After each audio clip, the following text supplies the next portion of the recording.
G'day and welcome to another episode of the Andrew Price podcast. I am joined by an artist which some of you might recognize from Twitter, from YouTube, from just seeing their work pop up in lots of places. It's Daniel Bystedt. Hi. Welcome. Thank you so much. For people who don't know who you are, introduce yourself. All right. My name is Daniel Bystedt, and I work at a VFX studio, Goodbye Kansas, here in Stockholm, and I'm working as a concept artist. And I've been doing a lot of different stuff within the VFX industry, and I'm very into Blender and Blender development, part of the modeling module, development of that as from an artist point of view, sort of giving feedback to the developers, and also the sculpting and texturing module with Julian Casper and the amazing developer Joe Edgar. Wow. So yeah, I actually didn't know that. So you're actually involved in like giving feedback to Blender development? Yeah. Okay, great. Yeah, tell me about your studio. Like how many, first of all, for those who don't know Goodbye Kansas, what is that? So we are a studio based in Stockholm, but we also have a London office. And the thing we do VFX for film and TV. And we also do a lot of game cinematics. So I guess to drop some projects that we worked on is like the old Walking Dead, pretty old now, but a bunch of people have seen it, I guess. Mm-hmm. And we've also worked with Cyberpunk, that kind of thing, and Forspoken was the last thing we did. You did the cinematics, like game trailers, that kind of thing? Yeah. Yeah, correct. Yeah. Wow. Okay. How big is it? How big is the studio in Stockholm? I don't have the exact amount of people working there, but I think we are around 100 people currently. Yeah, and a bunch of freelancers as well. Pretty big. Yeah. Yeah, and we also do so we have a motion capture studio there as well.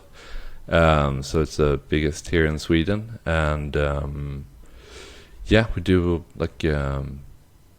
performance capture, that kind of thing, and we have in-house directors as well. So we are very into being a part of the process of telling the story. Yeah. Wow. Okay, and tell me about your pipeline. What are you using there? So, historically, we have been using Maya a lot, but then a couple of years ago, we started. I started using Blender more.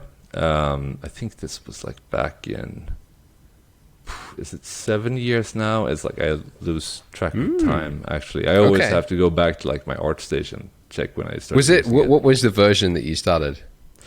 Oh man, I don't remember. Before 2.8? Yeah, it would have been, yeah. I remember I tried it when it had that weird interface with, where the pastel-y buttons and stuff.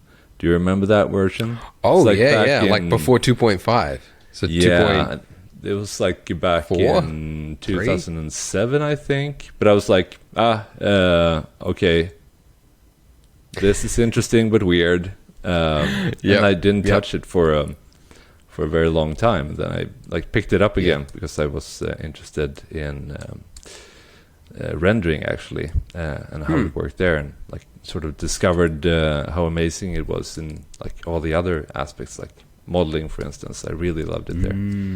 True. Are you a tinkerer? Do you try out new software, new machine learning, that kind of stuff, just for fun? Yeah, I do like to try out new stuff. That's one of the benefits working at our studio, I think, because we haven't really been tied down to a software. For instance, I used to work as the head of modeling over there before I quit and went into game development, and then came back again. And then I was basically using Blender as a modeling tool. So I used Blender and ZBrush. And then just basically bringing that into Maya and publishing through Maya basically. So it's nice to just being able to use whatever software you feel is working for you basically. And it's easier with Blender because it doesn't require the company to buy an extra pair of license. Carve out a budget. That's cool. Okay. And what would you say, how is Blundy used at Goodbye Kansas currently, today? Currently, it's mostly used by the concept art department. So all the concept artists are using it. So it's very big there. Some people also use it for grooming in some aspects of the pipeline. Not everyone uses it. But been used for layout and modeling as well. So it kind of depends on the artist what they feel comfortable working with. Kind of. Okay. We have Are Blender's grooming tools that good, is it? It's actually it might be shocking to hear, but I think the old hair system in Blender was the best grooming tool I ever tried. However, it is not as the old hair system wasn't as good when it comes to like the procedural part of hair creation and stuff like that as other softwares like Houdini and stuff like that. Okay, true. I didn't know that. Okay, and what do you think of the new hair curve system? It is great, actually. Like I've been chatting with Dalai Felinto, who's leading or coordinating the Blender development. So I was fortunate enough to give some feedback on the hair development. So I basically put together some some nodes for like procedural hair generation. Okay. So it was like making braids or curls or just things like that. And then Simon Thomas, he is like really big brain guy over there. Really talented with geometry nodes. So the workflow was sort of like I hand over the prototypes to him, and then he can like sort of go over them and making it more optimized and improve it. So it's more like from an artist point of view, sort of like, oh, this is how I think it should work. And then it takes it from there, basically. Oh, wow. Okay. So you sound like you're heavily involved in development, working, liaising between your team and the devs, maybe? No, I would say, like, I help out when I can, but it's also, like, challenging to be able to, like, find the time to, do my day job, personal projects, family, and, Blender development as well. So it's, I'm just happy to be able to, give feedback on the development and have people listen to me. Got it. What do you think Blender is missing to actually be used seriously in production? Not just concept art, but like the final rendering product. Well, one thing would be like our studio has been moving more and more into using USD in production. So currently we are like a lot of the pipeline parts like rendering, like lighting and look dev and that kind of thing, and are moving away from Maya and into Houdini, which has a really good USD implementation, which is like still under development. And how should I put it? Like when you use USD in a production pipeline, it's sort of it is an unbreakable chain, so to speak. So let's say that you want to do stuff like from modeling over to look dev, bring it into animation, rigging, lighting, that kind of thing. It needs to, the USD files needs to be sort of like read from disk, and then you do changes on top of that.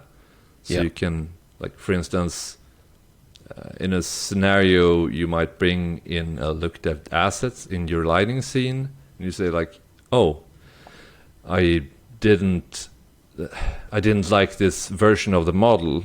Like, it might be a cup with a weird handle, and then you, as a lighting artist, can change the modeling variant. Like, usually the USD assets are published with like different look of the model, so that you can change it in the lighting scene, and without affecting the original.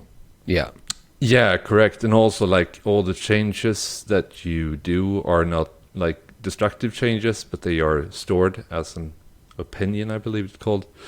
And then that chain sort of continues.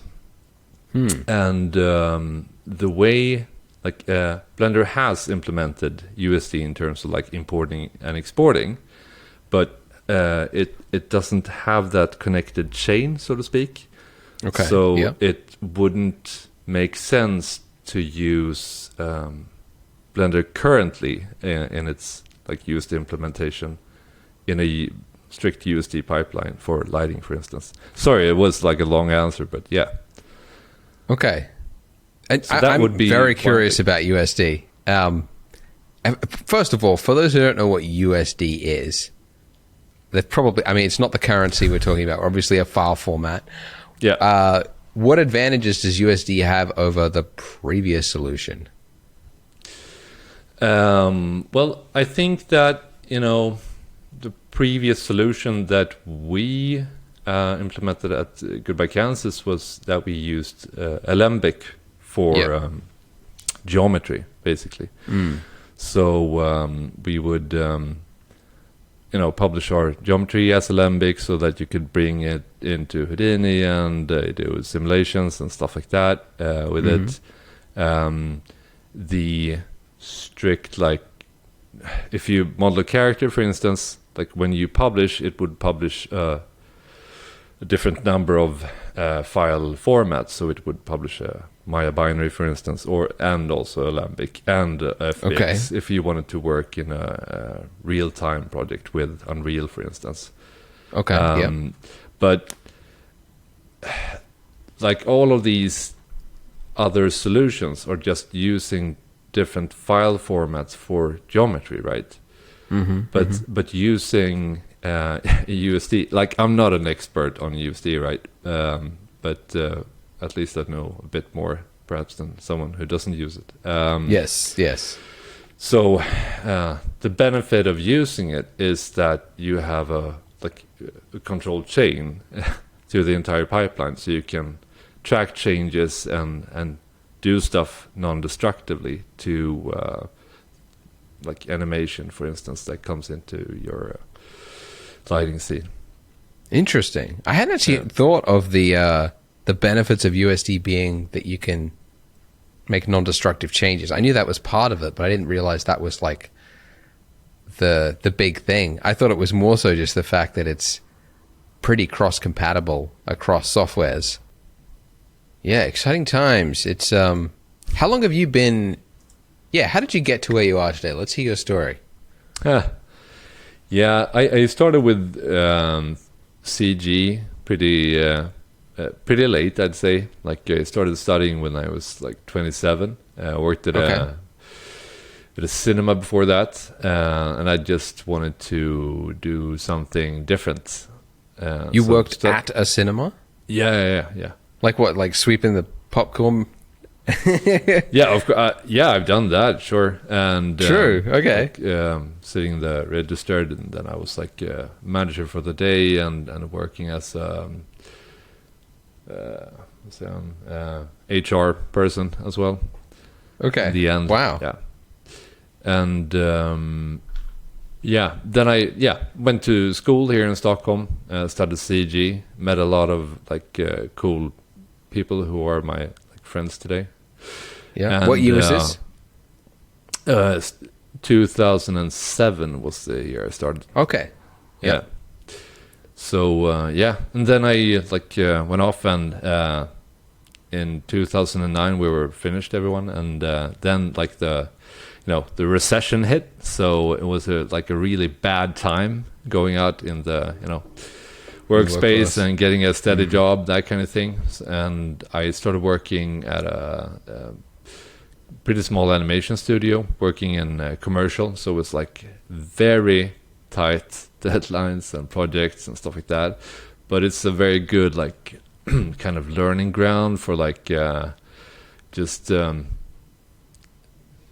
doing something that looks expensive with very small means. Okay. And worked with really talented people there.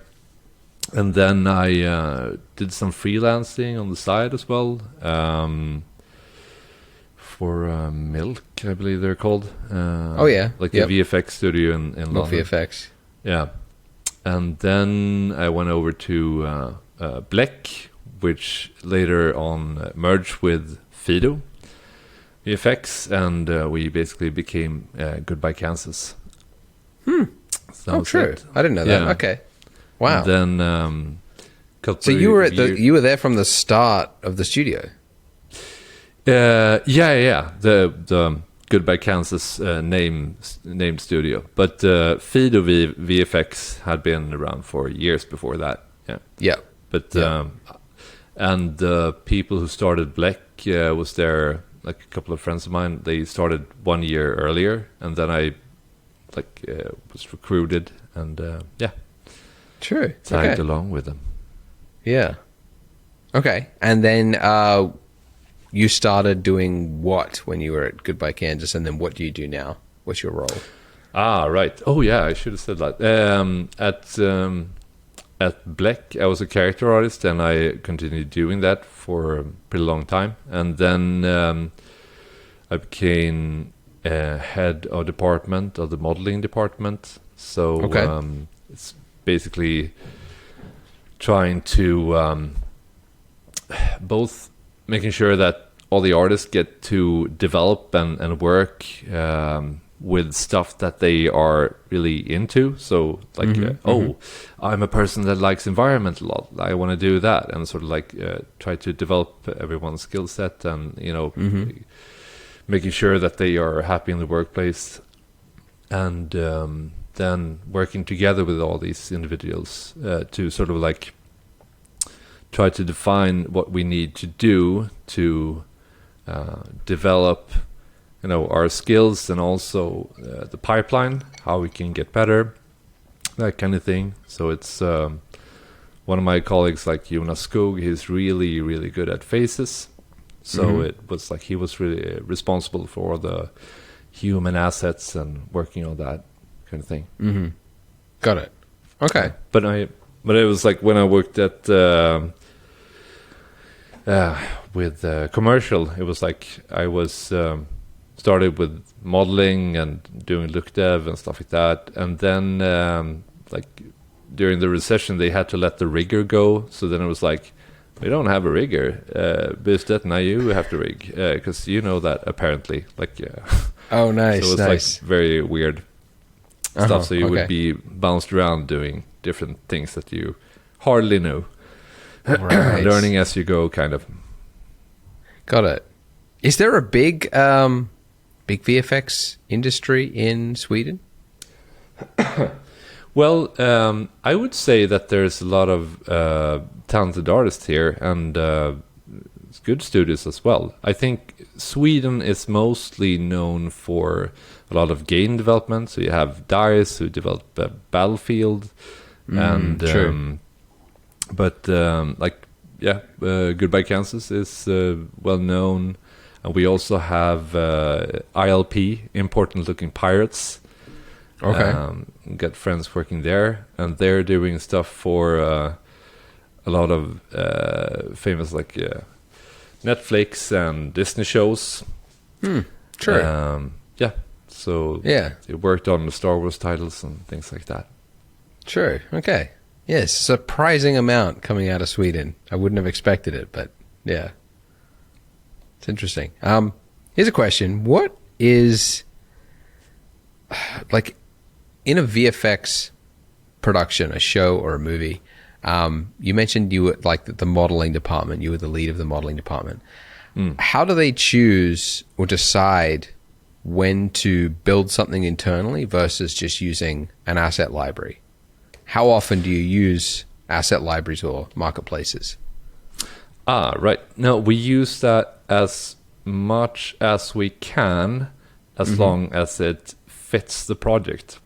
But if you're gonna so for instance, we use megascans quite a bit, that thing.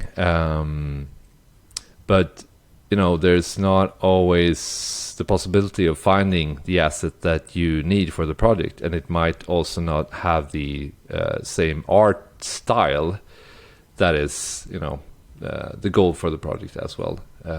So we do a lot of game cinematics, so it needs to, all the asset needs to fit this, fantastic universe that the client has created. So, but yeah, saving time with using existing assets, it's a huge thing. But it's also no one's gonna watch your game trailer if you're just using stock material, recycled assets. Yeah.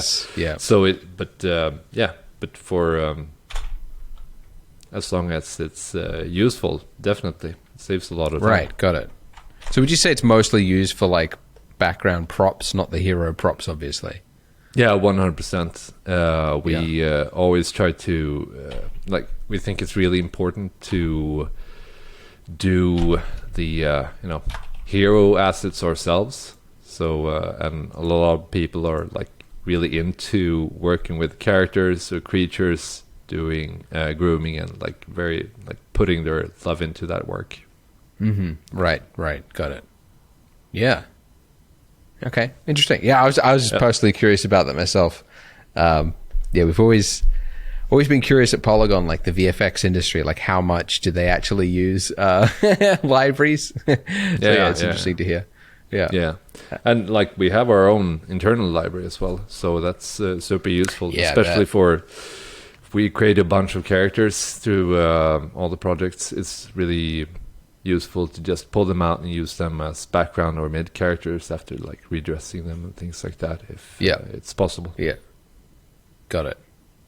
Yeah, cool.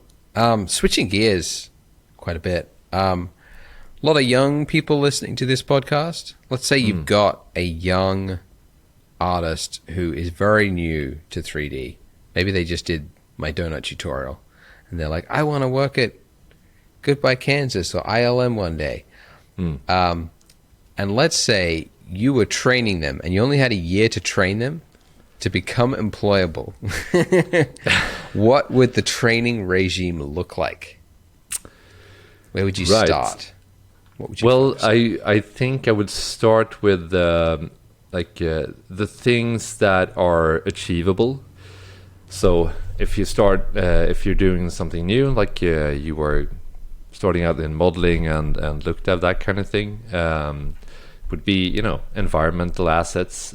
So things, boxes, chairs, layout of environments as well. So basically bringing in assets and set dressing. For instance, if you're doing a room as an interior, it would be blocking out the room perhaps and creating a sofa, and then either we share the workload between multiple artists, and that's sort of I can do the sofa, I can do the TV, that kind of thing, or we have this wardrobe thing that stands in the corner, that's thing that we can buy, and the rug, we have that from earlier projects that we can use. So yeah, I would start with that, and let's say there's a person who's really into characters. It's usually not reasonable for a person like that to start doing entire characters by themselves.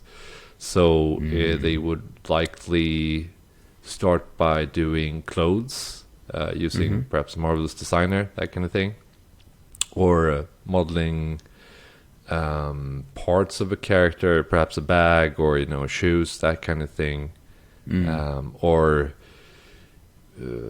like we also do a lot of scanning at Goodbye Kansas, so it could be a matter of like retopologizing a scan, making it work for like the detail level it needs to be for a cinematic.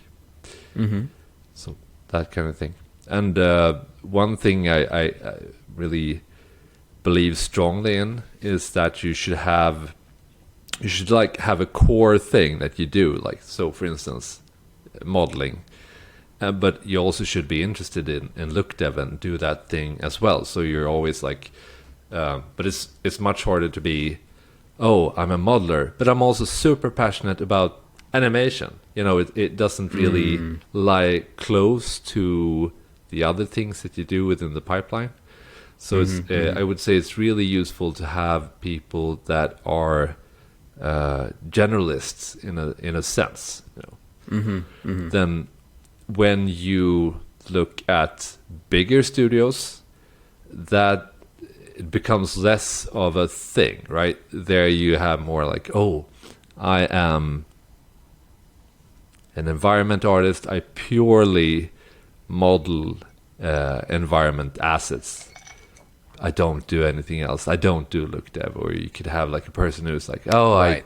I'm the kick-ass guy or girl who does dragon scales or things like that. But I think that right. If you as an artist can sort of like home in on like bigger scope of tasks, that is, then you can have. You're more employable, basically. You can fit in different roles and help out more within the company as well. Yeah. No, I totally agree. It's like even in a big studio, it's like if you did only know modeling as well, you're also not going to be that helpful to the other teams that you have to work with, because you won't know, if you had gone through the process of modeling and then texturing and then rigging and lighting and animation and rendering, you might model in a different way because you know the other parts of the pipeline to come. And so somebody who only knows modeling is, that's why I've heard at like a lot of schools, even if you do want to become just a modeler or just a character artist, they teach you the entire pipeline first, because otherwise if you don't know it, you'll be kind of useless in a team. I agree. No, that's super important to know. It's valuable to know, like, oh, I shouldn't make a multi-million polygon asset because, like, shattering this and simulating this in destruction is like horrible. I just want to die. Like, yes, don't do that. Yeah. That's right. Yeah, exactly. Yeah, it's. I don't know. People get that quote wrong. Jack of all trades, and they think it's like it's a bad thing. But almost like every successful person I know is a jack of all trades, master of none. Which apparently the full quote is master of none is better than a master of one. So like the quote that everyone remembers of jack of all trades is actually wrong. It's like the opposite of what it means. All right. Jack of all trades. Yeah. Anyways. So yeah, I think it's completely misunderstood. It's such a valuable thing. But as you say, having that focus, that thing that you want to get good at, is also important. Yeah. But on the sides, you should be learning other things. It also, like, it's like more likely you'll keep your job for a lot longer. Because if, somebody just knows dragon scales, it's like the moment that project ends, if you can't do anything else, you're not useful, then you'll have to find another job, hoping to find another production with dragon scales. Yeah, I agree. No, it's like it was a time a couple of years back when I felt like there was a lot of tutorial and instructors online that was like intensely focused on anatomy. And don't get me wrong, it's like it's important, but it's not a single thing when you create a character assets. You need to you need to create the hard surface stuff as well. You need to create the clothes, and it's like a lot of that props, anatomy stuff is covered up. And for saving time, we are always like using standard mail that is usually sculpted by like one of the most talented character artists, and so it's it's better to be able to do other stuff as well.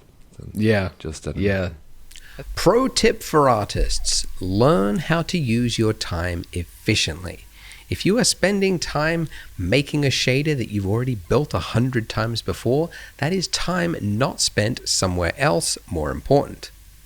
Polygon solves this by giving you access to over 5,000 assets which are plug and play. Shaders, models, and HDRIs that are created to a reliable, consistent standard, so you don't have to waste any time fixing them. And with our new Blender add-on, you can search, download, and import assets directly into your scene from your sidebar, meaning you can keep your focus where it needs to be, which is making good art.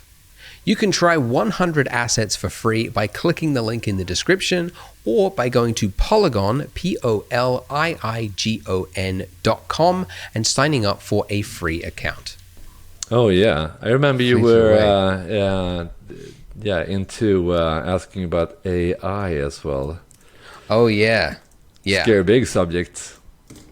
It is big scary subject. What are your thoughts on it? Are you optimistic or pessimistic, and why? Well, I I have a lot of thoughts about AI, and also like kind of conflicting thoughts. Like I'm very like undecided about the whole thing.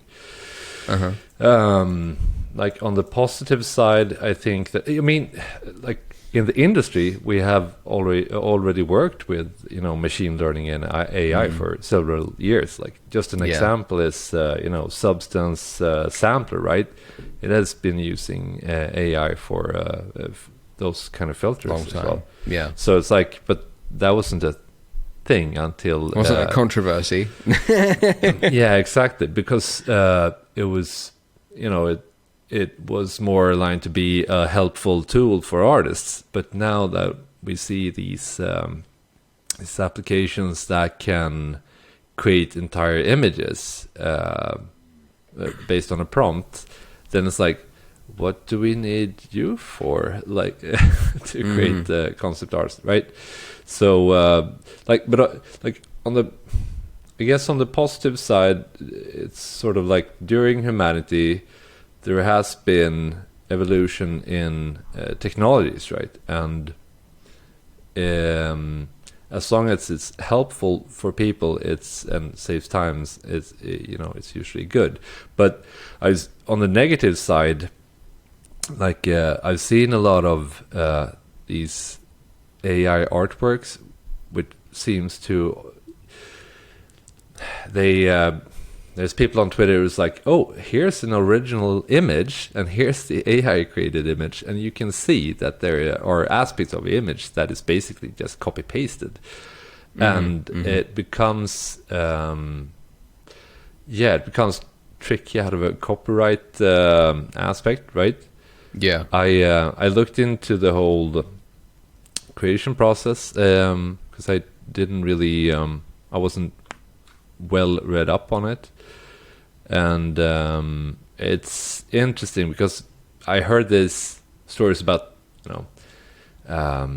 these companies who create the AI artwork softwares, sort of like scraping the internet and taking people's images and feeding them into this machine learning process. But apparently, like what they used is a huge data set of images that was somehow collected by someone else, like an open source kind of initiative. Okay. So that's it kind of adds to this complexity layer. But yeah, just continue on the negative aspect. Yeah, it doesn't feel great if people get, you know, their artwork like fed into this machine, like without getting some kind of, you know, financial compensation or even being asked. But then I know, like, legally, that is really interesting now, the legal process that's going on. I think it's in the States, right? It's a bunch of concept artists that has doing a class action lawsuit. So it's going to be really interesting to follow that. And when I looked into it, you know, there has been similar legal things that sort of like reminds me of this. Sort of like I've heard, I saw some video about the lawyer talking about how derivative work can be legally okay if it's transformative and not derivative, I think the wording is. So for instance, if you do a Star Wars movie and say like, hey, I made another Star Wars movie out of the Star Wars universe, and you want to get paid for that, you know, it's copyright infringement, right? Yes, because you're using another person's IP. But if you call it Space Cowboys, yeah, and you just don't use Yoda or, you know, the Wookiees. Yeah, I think that I guess it kind of could go into plagiarism. I'm not a, you know, legal authority in any way, but I'm thinking more like what's the movie called? Spaceballs, perhaps. Spaceballs parody. Yeah. Yeah. Exactly. So it kind of makes fun of this, you know, IP basically. Right. So then it becomes a transformative piece. I think of there's artwork. it's actually a specific category just for parodies, which gives them more rights to use the copyrighted material in a way that is because it's parody or it's review, or there's a certain like technical thing which it would fall into. But I was actually talking with an IP lawyer recently, because at Polygon we've always been curious, like, you know, furniture, right? Do you need to get permission from a furniture manufacturer to make a model of their furniture and then sell it? And we were always under the assumption that, like, you absolutely do, and you should get permission. So actually last year I went to Milan, went to the Salon del Mobile, which is this gigantic furniture convention, walked around like a salesman with an iPad and told them all about, like, you can have your models on our site. It'll increase your exposure. You know, people would use it in their ArcViz renderings and yada, yada, yada. And it felt like a complete waste of time, for starters. It's just such an old-fashioned industry that it's, they're like, what? You know? And so it just seemed like it wasn't going to work. And so spoke with an IP lawyer, and he was like, for starters, most things are already derivatives. So most chairs, most furnitures, they don't have the design registration for that chair or sofa because they couldn't get it because it's derivative of somebody else's work. So they're all stealing from, apparently it's very common in fashion as well. It's the dirty secret. Everyone's copying each other's ideas. The only way it's basically like by law, if they've got a design registered on like the WIPO database, then it's like kind of iffy. But even then, you only need to change a few, what he calls significant changes to the design or to the concept. And at first I was thinking like, oh shit, you got to like change the arms, how the set, like all this kind of thing. He's like, no, you just have to like change the width, change the height a little bit, change some of the, I don't know, the placement of the arms a little bit, like just slight little things. And I was like, wait, that's it? He's like, yeah, it's transformative. He's like, look at GTA 5, right? Look at all the cars in there. And you look at the car, you know that that's a BMW i5 ripoff, but it's called something else, and they've changed the headlights and the tail a little bit. But you know what it's about, and it's allowed. And I was like, oh, shit, all right. Yeah. By the way, that's not legal advice. Don't anyone quote me. But yeah. No, I know it's that's been a big thing, like in the games industry, like how since there's so much money passing through, how a lot of weapon companies and weapon manufacturers goes after these game companies, like, oh, you're using our weapons in your game, and give us money, kind of thing. That's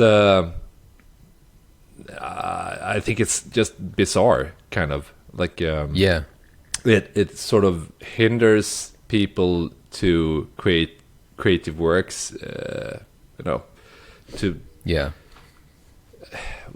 how are we even gonna like continue to create new art if we are like hindered by right, for instance, like in movies, if you're just shooting a shot on the street, or there's gonna be like cars who exist in the real world, that kind of thing. It would be like would be bizarre if you have to like log everything that exists within the frame of the movie, and pay. It just wouldn't work. Exactly. And I think that's kind of the point of the law, is like they don't want that, because they know that it would just, like, you would lose out on entire industries, the arts industry, the movie, the game, like everything would just collapse if you couldn't reference known things. So it's supposed to be apparently they have to claim that they've lost income. So I don't know what the claim of the weapons manufacturers would be for like putting in a Call of Duty game, because unless they've made their own game which uses specifically their gun, you couldn't really claim it. I don't know. Yeah, but back to AI art, like another thing I find not super positive is like, since they are scratching the surface, it feels like you can create a lot of stuff with this, but it's also, everything is based on existing designs, right? Or like kind of morphing between them. Yes. So there's like, if humanity would die out and you would have like an AI that would just push out new artwork with new prompts and stuff like that, you would always, like, there would not be anything inherently new. Like, of course you have the same issue in movies and books and whatnot. Everything is a sort of like a copy of something else. But but once in a while you get something that feels completely unique. And I guess for now it takes a human to create it, I guess. I don't know. I would challenge that, because I feel the opposite, that AI is actually creating more original ideas than I've seen from the human world for a while. Like, just because it's a computer and it's not thinking about it in logical ways, it put the tank floating in the sky with like people hanging off it, and I'm like, what the fuck? Like, that's crazy, but it's kind of cool. And like, and then you play with that idea, and then you get this like thing that you never would have thought up previously. Whereas, I don't know. I mean, you just look on ArtStation for the last 5 years. There's, I don't know if I've seen that many original ideas.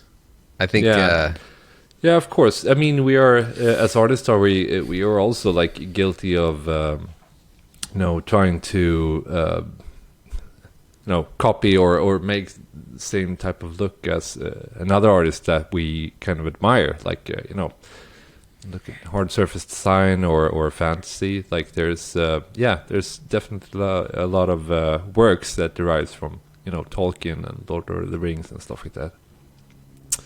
But it would also be, personally, I guess, of course, I'm biased because I'm an artist, and I would, like, for me as well, like, there's a joy in creating art, and of course, like, if the professional industry part of it would just be like, hey, everything's going to be created with the AI art now, I would do stuff for myself, like on my own time. But there's, people enjoy doing the things they do in our industry. So that's also a thing, like, yeah. Yeah. So I think there's a lot of similarities with people hate this comparison, but it's, in my opinion, the best comparison. The invention of the camera. yeah. If you actually look back at like old newspapers and journals written around that, it was this similar pushback. Like Yeah, it was absolutely. You had an industry of people that had learned painting and drawing to technical high levels because the biggest job was drawing people and painting people, and that was your income essentially. And then these technical scientists came up with some wizardry to capture it in one flash. And people were understandably pissed. The painters, the artists, it was like, shit, that's not right. And they said it's not art. They said it's not... Like, it's actually really interesting. Like, it's very similar arguments. And it's understandable, but it's also, like, hilarious in hindsight because there's areas for both of them, Yeah, there's like the camera has brought benefits to the human race, Yeah, undeniably, yes. Yeah, absolutely. And if we stamped out cameras, God, society would not be a fun place. Yeah, we'll see where this leads, legally. I guess the biggest difference, and I agree with you with the example, but I guess the biggest difference would be that it's the AI art software that is made now is there thanks to people that has made images, right? Yes. So it's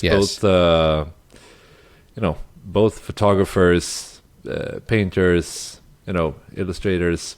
Yeah. So I guess it definitely is different. Yeah. It does feel a little bit like writing on the back of something and then stealing its job. Which I mean, I totally get it. But at the same time, it's also like, come on, like how many hard drives full of copyrighted images have we all got? Just like of reference. It's like we're all stealing from it. It's just because the computer is so good at it and it does it for free that it's like it feels different than a human did it. But yeah, I don't know. It's controversial. It's very controversial. Now on to the another interesting topic people are curious about, proceduralism and using tools to build assets procedurally. You did a talk at the last Blundy conference on vehicle proceduralism, building vehicles procedurally, was it? Sci-fi vehicles? Yeah. What do you think are the advantages and disadvantages to using procedural workflows? When does it make sense and when doesn't it? Yeah, I would say like doing things manually or procedurally, like it has its place, but for different type of tasks. So the benefit of doing things procedurally is that you can get like if you're creating assets, for instance, like you can create a lot of different variations. You can speed up your workflow if you have a seed, like a random number to generate this asset that you want to create. Let's take the vehicles, for example. Then like all of the steps of creating that those vehicles were tied to a number that could just be changed and it looked different basically. So the benefits is a lot of variations in a short amount of time and that kind of thing. But on the downside, like the setup time and creating like technically how it works, that takes a huge amount of time. So basically you just have to do like an estimate whenever you're going to do a task. Like, okay, if I do this procedurally, does it make sense? Like the time I invest in the setup compared to just doing it manually. And it's really funny because I'm I have a colleague, Martin, at the studio that I work at Goodbye Kansas, and he can, like, he is super good at Houdini, and a very common example that he does is that, sometimes he sees artists that does these, fancy setups for doing a selection, and then just like, then they do something with that selection. May it be like points in a water simulation or geometry for whatever. But he goes like, and a lot of the time, you just select it and then you do your operation. That will take a lot of less time than doing this fancy setup, and it's just like this very basic thing. So it's interesting. So I would say that it's always, will you save time doing the procedural setup? But I also like before we started recording, I know you brought up the example of like doing ice creams, for example, procedurally. Yeah. I think maybe it's just one guy. This guy who just keeps making ice creams with geometry nodes. Yeah, but it's also, I guess it's the same thing as when we discussed AI art, that, people like doing these procedural setups becomes like a passion, and it enables these people to sort of learn and test new things, and it's just fun. Like I mean, look, say 4 or 5 years back when Substance Designer started breaking into the industry, and you would see like these fascinating artworks where it's like, I made a painting using Substance Designer. The painting is of Iron Man, or that kind of thing. Where it's just like, okay, and you would see like they would have used these masks and moved them around. It doesn't make sense to perform that task procedurally unless you are interested in learning that workflow better. Yes. That's very true. Like, I should add that caveat. Like, the guy doing ice creams, it's probably to learn the tool, in which case it's 100% worth it. But the foolish mistake would be to have like one shot in an animation where a character is biting into an ice cream, and then the guy tasked with that building out a procedural workflow to make millions of variants of ice cream when you could have modeled it in a day if you just did it traditionally, And I would say that, like, there are links to this type of like way of thinking in normal CG, if I may call it that, as well. Like sometimes you can get away with doing something just by like cheating the hell out of it, because it's not going to be a hero shot, or what the viewer pays attention to in the movie. Yes.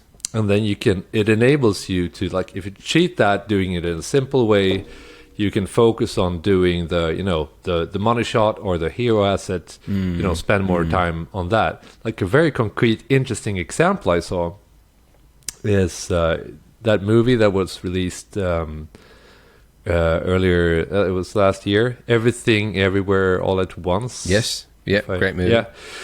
And there's a segment where there's like there's a chef like throwing up stuff like fruits and vegetables in the air, and like cutting them up like a super ninja kind of person. And I saw a breakdown of this, and this person had like painted, it was like just After Effects thing, and the VFX artist had painted the fruits and animated them in After Effects to match the movement of the actor, and then just motion blur, that kind of thing. It was just it wasn't up close. It didn't need CG. It was quick. Like, right. Yeah. And this person totally got away with it, which is awesome. Like, and it, he got away with it. Yeah, it's perfect. So it wasn't CG, it was paintings of fruit. It was CG in the sense that it was computer generated graphics, but it was there was no it wasn't 3D, involved. I mean. Yeah. Wow. And this person wanted this because didn't have to model the assets, didn't have to looked at them, didn't have to set up a lighting scene, didn't have to rig them, send them over to the animator. Imagine that entire pipeline compared to that quick and thing. dirty solution. Yeah. And back in the day, we used to do this all of the time. I mean, back in the day, I haven't been there like 20, 30 years like some have. But still, though, like it's easy to get trapped in a thinking where it's like, oh, we're gonna do everything the proper way because that's how you do it in this industry, right? It's true. So it's the same kind of way of thinking, like, oh, we always do this procedurally because it's a good way of doing things. Then we can save time, further down the road. But yeah, if you're just gonna do one asset, it doesn't, like, take the spaceships for instance. Like, yeah, if it's just one design, you don't do a procedural setup for it. Then you do it manually because it saves you time. You're not gonna do 1,000 spaceships. Exactly. Yeah, I had this epiphany at Lightbox actually. I think conferences and news publications are misleading a lot of artists today, because if you go to a conference, like SIGGRAPH, let's say as an example, the people giving the talks are on an exciting R&D project that moved the industry forward, right? Because that's what everyone wants to know. What's the cutting edge thing? How did you use machine learning on Thanos' face to achieve some better result? Or how did they invent a new curves pipeline for Avatar 2 over the old fax system? And it's this great thing. And everyone comes away going like, oh my God, it's amazing. They did this thing. And so you sort of assume that every production or movie or animation, they are always creating new tools. And if they've got a character that is walking into a room with a bunch of props, it's like, okay, well, they're using machine learning or something to generate lots of props to, whereas like I actually think like 99% of productions, they choose the path most boring, really. The path that no one will talk about at a conference. No one will say, this shot, we invented this thing. You won't get invited anywhere. You won't get any props. Also, you won't get featured on ArtStation. You won't, all this stuff. It's just the same boring pipeline that has been used for a decade. It's not exciting, but that is actually most of production. Am I wrong with that? You're in production, so let's hear your thoughts. Well, I'd say the way, as I would say that, there's always, you should never stagnate. Like, I think it's super important to look what is out there in terms of new technology and look at it and use it. If you're like, I will perform the task the same way I have done it the last 20 years. That's not gonna work. Like, you need to learn new software and techniques. But yeah, it's never like in a studio. There's very seldom this big shift, like bam, now things happen at once. Whenever we have implemented new ways of working, for instance, starting using Houdini for lighting, more like shifting that over from Maya to Houdini, and also started using USD. You don't start using that with every project at once. You start with like trying out a small project where it's manageable. If you fail, it's manageable, and you can pick up the slack if you need to.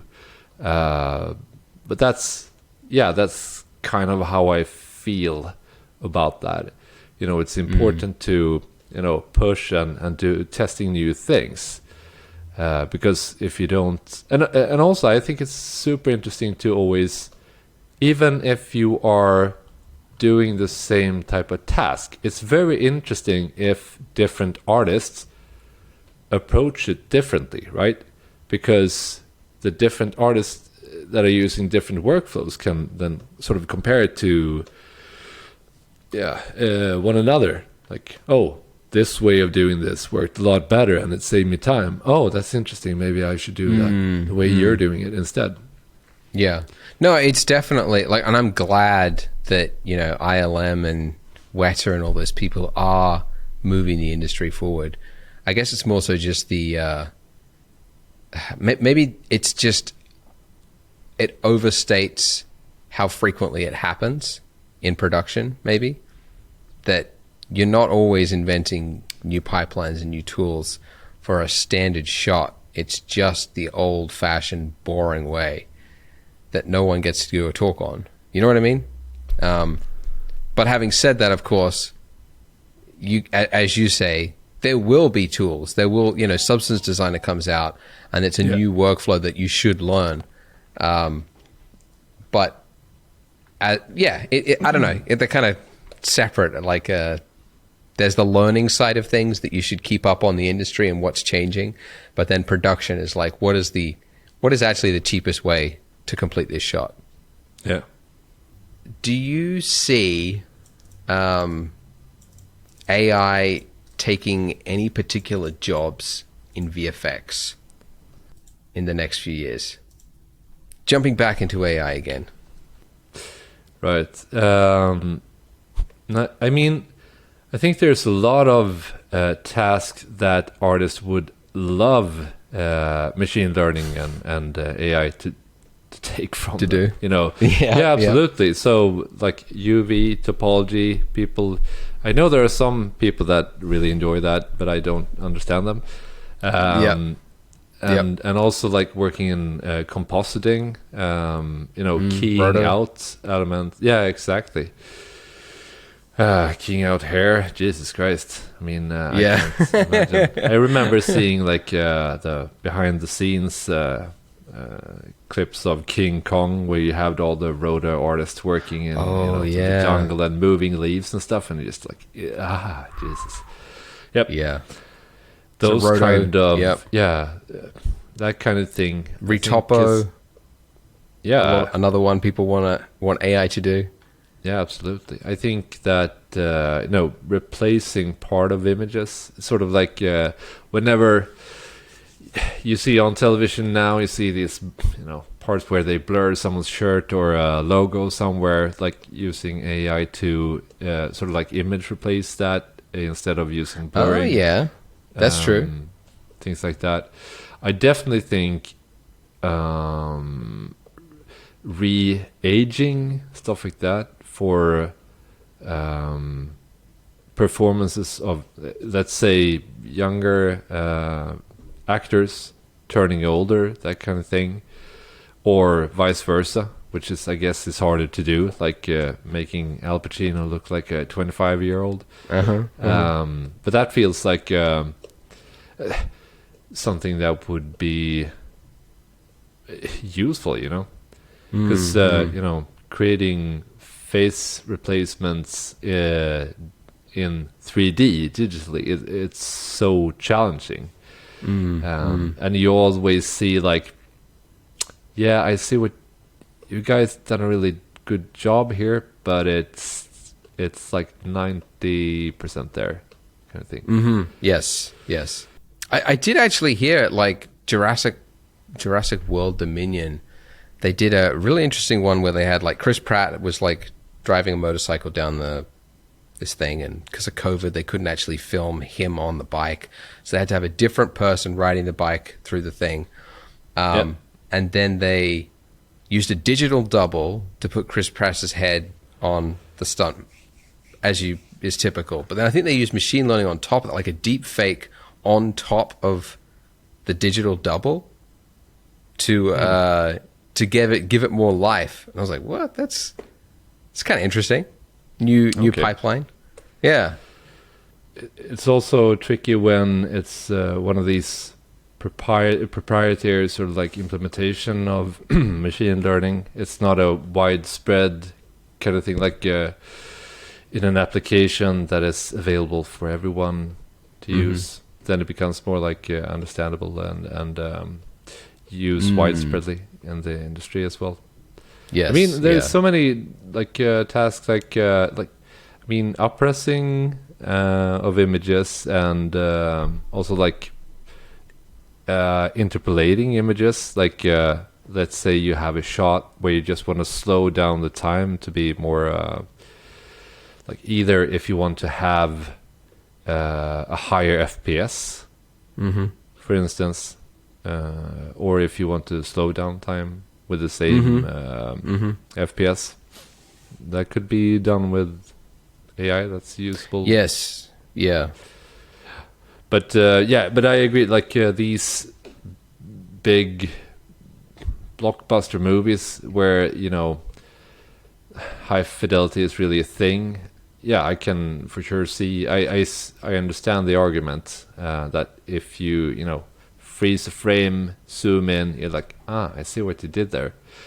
Right. But I don't know. To me, in movies, for instance, I think what should be in the forefront is always the story and the telling of the story, and VFX is there to support it. Yes. And like speaking of high quality, have you heard that story about the first Jurassic Park? At the end, it's an amazing movie, and it like the VFX in it was like the best at its time, and looking at how they did it is like just amazing. But take the end of that where the raptors come in, closing in on the actors, and then the T-Rex comes, grabs one of them, and swings it around in his jaw. If you freeze the frame, there's one frame where the raptor is missing from. It's missing from the T-Rex's mouth. It's amazing. Like, no one is going nuts over that. It's more like a fun thing because it shouldn't. Every single aspect of visually of a movie shouldn't be the thing that is driving us to consume these stories and hear other people's tell the stories. It's the stories themselves and the manuscript, and like VFX is there to support the story. But of course, at the same time, we are passionate about our profession and we want to be better, so we want to look at the best examples and how we can be more effective and achieve better results. So that's always a hunt, I guess. Yeah. It's it is crazy.